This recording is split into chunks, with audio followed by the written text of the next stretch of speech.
With so much music to enjoy, it can be daunting to browse the entire classical music catalog.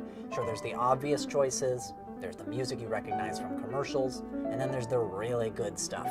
So how can we sort through all of this to find the music we'll love? Having a guide and knowing your tastes really helps.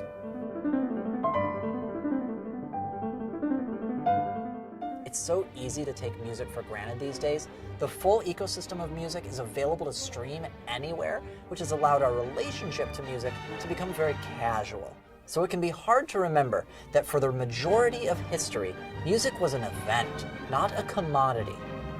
Part of what distinguishes classical music is the venue it was written for, the theater, the ballroom, the royal court.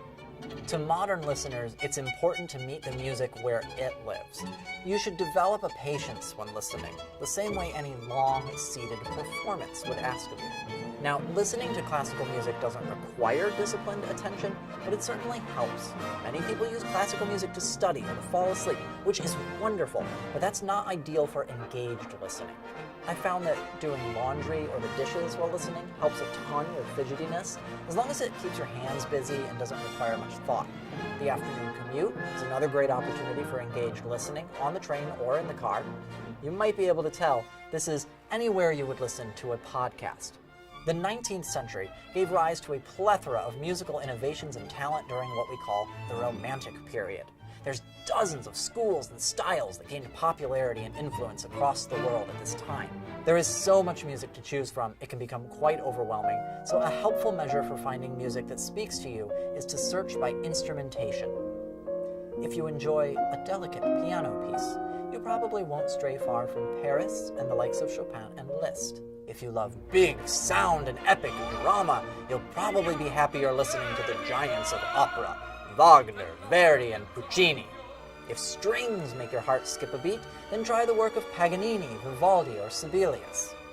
With 600 plus years of musical tradition, there is literally something for everyone. And just as with pop music, soak in what you love and explore outward from there. One composer that can be loved by almost anyone is Peter Ilyich Tchaikovsky. He composed the most famous ballets, Swan Lake, The Nutcracker. He also wrote extensively for orchestra, piano, and so much more. This particular piece that I enjoy is a serenade for strings, Opus 48, number 2 in C major. A serenade is not a musical structure, it's more like a genre.